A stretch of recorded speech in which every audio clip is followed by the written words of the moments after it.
we all need a reason to wake up. For me, it just took 11,000 volts. I know you're too polite to ask, so I will tell you. One night, sophomore year of college, just back from Thanksgiving holiday, a few of my friends and I were horsing around. We decided to climb atop a parked commuter train. It's just sitting there with the wires that run overhead. Somehow that seemed like a great idea at the time. We'd certainly done stupider things. I scurried up the ladder on the back, and when I stood up, the electrical current entered my arm, blew down and out my feet, and that was that. Would you believe that watch still works? Takes a licking. My father wears it now in solidarity. That night began my formal relationship with death. My death. And it also began my long run as a patient. It's a good word. It means one who suffers. So I guess we're all patients. Now, the American healthcare system has more than its fair share of dysfunction, to match its brilliance, to be sure. I'm a physician now, a hospice and palliative medicine doc, so I've seen care from both sides. And believe me, most everyone who goes into healthcare really means well. I mean, truly. But we who work in it are also unwitting agents for a system that too often does not serve. Why? Well, there's actually a pretty easy answer to that question. And it explains a lot. Because healthcare was designed with diseases, not people, at its center. Which is to say, of course, it was badly designed. And nowhere are the effects of bad design more heartbreaking or the opportunity for good design more compelling than at the end of life, where things are so distilled and concentrated. There's no do-overs. My purpose today is to reach out across disciplines and invite design thinking into this big conversation. That is, to bring intention and creativity to the experience of dying. We have a monumental opportunity in front of us before a universal, one of the few universal issues, as individuals as well as a civil society, to rethink and redesign how it is we die. So, let's begin at the end. For most people, the scariest thing about death isn't being dead, it's dying, suffering. It's a key distinction. And to get underneath this, it can be very helpful to tease out suffering which is necessary, as it is, from suffering we can change. The former is a natural, essential part of life, part of the deal. And to this we are called to make space, adjust, grow. It can be really good to realize forces larger than ourselves. They bring proportionality, like a cosmic right-sizing. After my limbs were gone, that loss, for example, became fact, fixed, necessarily part of my life. And I learned I could no more reject this fact than reject myself. It took me a while, but I'd learned it eventually. Now, another great thing about necessary suffering is that it is the very thing that unites caregiver and care receiver, human beings. This, we are finally realizing, is where healing happens. Yes, compassion. Literally, as we learned yesterday, suffering together. Now, on the systems side, on the other hand, so much of the suffering is unnecessary, invented, serves no good purpose. But the good news is, since this brand of suffering is made up, well, we can change it. how we die is indeed something we can affect. Now, making the system sensitive to this fundamental distinction between necessary and unnecessary suffering gives us our first of 3 design cues for the day. After all, our role as caregivers, as people who care, is to relieve suffering, not add to the pile.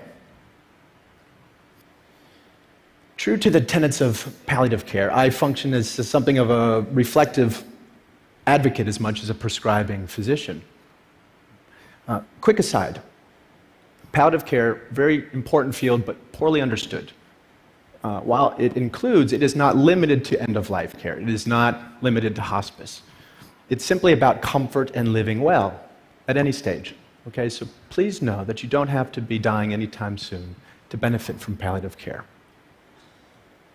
Now, let me introduce you to Frank. He sort of makes this point. I've been seeing Frank now for years. He's living with advancing prostate cancer on top of long-standing HIV. We work on his bone pain and his fatigue, but most of the time we spend thinking out loud together about his life, really about our lives. In this way, Frank grieves. In this way, he keeps up with his losses as they roll in, so that he's ready to take in the next moment. Loss is one thing, but regret quite another. So Frank has always been an adventurer. Looks like something out of a Norman Rockwell painting, and no fan of regret. So it wasn't surprising when he came into clinic one day saying he wanted to raft down the Colorado River. Was this a good idea? With all the risks to his safety and his health, some would say no, many did, but he went for it while he still could. And it was a glorious, marvelous trip. Freezing water, blistering dry heat, scorpions, snakes, wildlife howling off the flaming walls of the Grand Canyon. All the glorious side of the world beyond our control. Now, Frank's decision, while maybe dramatic, is exactly the kind so many of us would make if we only had the support to figure out what is best for ourselves over time. So much of what we're talking about today is a shift in perspective. After my accident, when I went back to college, I changed my major to art history. Studying visual art, I figured I'd learn something about how to see. A really potent lesson for a kid who couldn't change so much of what he was seeing. Perspective, that kind of alchemy we humans get to play with, turning anguish into a flower. Flash forward, now I work at an amazing place in San Francisco called the Zen Hospice Project, where we have a little ritual that helps with this shift in perspective. When one of our residents dies, the mortuary men come, and as we're wheeling the body out through the garden, heading for the gate, we pause. Anyone who wants. Fellow residents, family, nurses, volunteers, the hearse drivers too now. Share a story or a song or silence as we sprinkle the body with flower petals. It takes a few minutes. It's a sweet, simple parting image to usher in grief with warmth rather than repugnance. Contrast that with the typical experience in the hospital setting. Much like this, floodlit room lined with tubes and beeping machines and blinking lights that don't stop even when the patient's life has. Cleaning crew swoops in, the body's whisked away, and it feels as though that person had never really existed. Well-intended, of course, in the name of sterility, but hospitals tend to assault our senses. And the most we might hope for within those walls is numbness. Anesthetic. Literally the opposite of aesthetic. I revere hospitals for what they can do. I am alive because of them. But we ask too much of our hospitals. They are places for acute trauma and treatable illness. They're no place to live and die. That's not what they were designed for. Now, mind you, I'm not giving up on the notion that our institutions become more humane. Beauty can be found anywhere. I spent a few months in a burn unit at St. Barnabas Hospital in Livingston, New Jersey, where I got really great care at every turn, including good palliative care for my pain. And one night, it began to snow outside. I remember my nurses complaining about driving through it. And there was no window in my room, but it was great to just imagine it coming down all sticky. Next day, one of my nurses smuggled in a snowball for me. She brought it into the unit. I cannot tell you the rapture I felt holding it in my hand. And the coldness dripping onto my burning skin, the miracle of it all, the fascination as I watched it melt and turn into water. In that moment, just being any part of this planet in this universe mattered more to me than whether I lived or died. That little snowball packed all the inspiration I needed to both try to live and be okay if I did not. In a hospital, that's a stolen moment.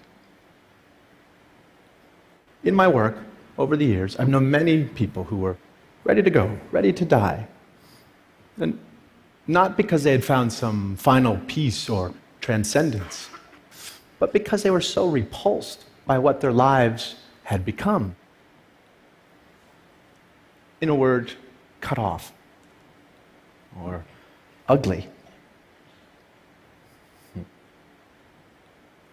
There are already record numbers of us living with chronic and terminal illness and into ever older age. And we are nowhere near ready or prepared for this silver tsunami. We need an infrastructure dynamic enough to handle these seismic shifts in our population. Now is a time to create something new, something vital. I know we can because we have to.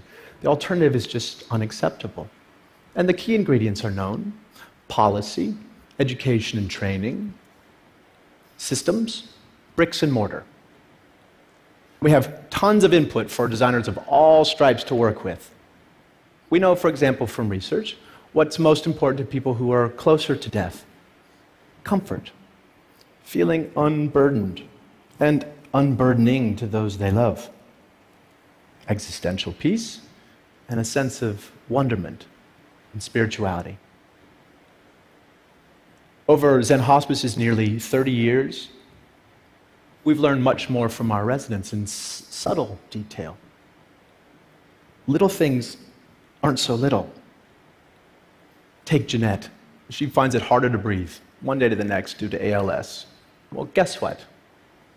She wants to start smoking again. And French cigarettes, if you please. Not out of some self-destructive bent, but to feel her lungs filled while she has them. Priorities change. Or Kate. She just wants to know her dog Austin is lying at the foot of her bed, his cold muzzle against her dry skin. Instead of more chemotherapy coursing through her veins, she's done that. Sensuous, aesthetic gratification, where in a moment, in an instant, we are rewarded for just being. So much of it comes down to loving our time by way of the senses, by way of the body, the very thing doing the living and the dying. Probably the most poignant room in a Zen Hospice guest house is our kitchen, which is a little strange when you realize that so many of our residents can eat very little, if anything at all, but we realize we are providing sustenance on several levels: smell, the symbolic plane. Seriously, with all the heavy-duty stuff happening under our roof, one of the most tried and true interventions we know of is to bake cookies.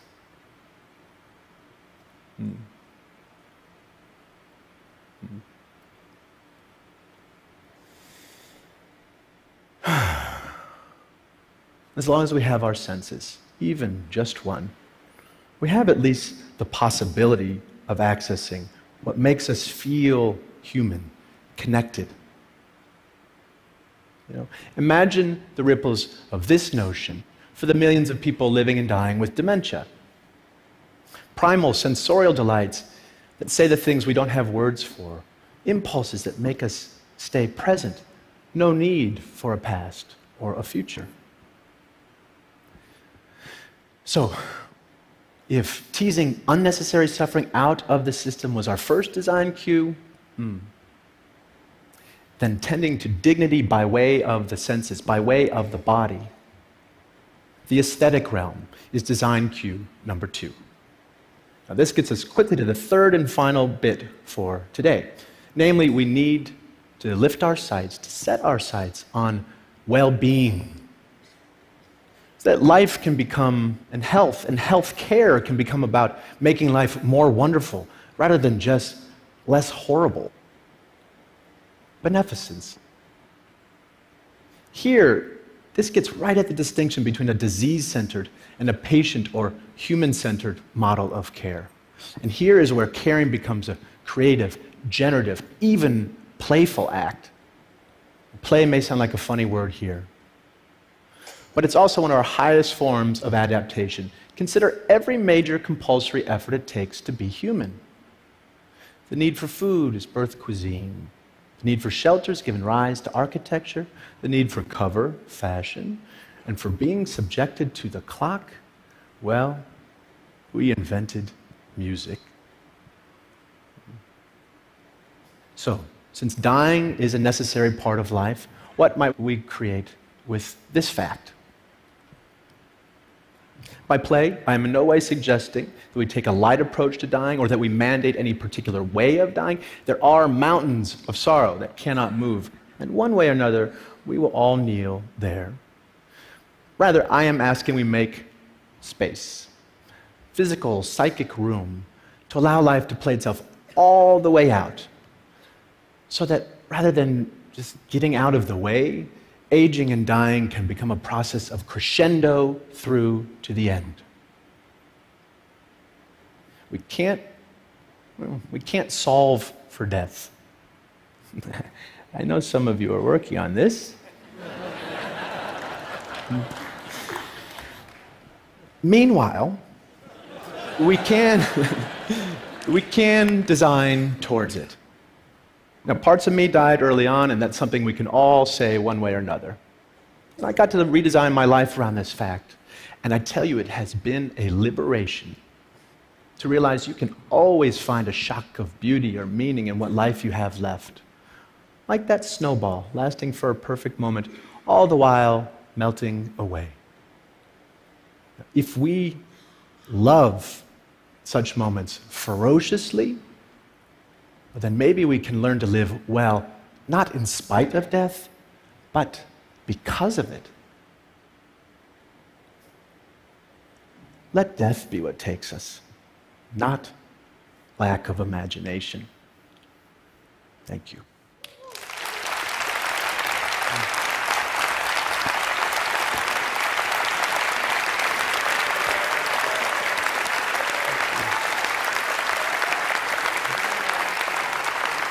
Thank you.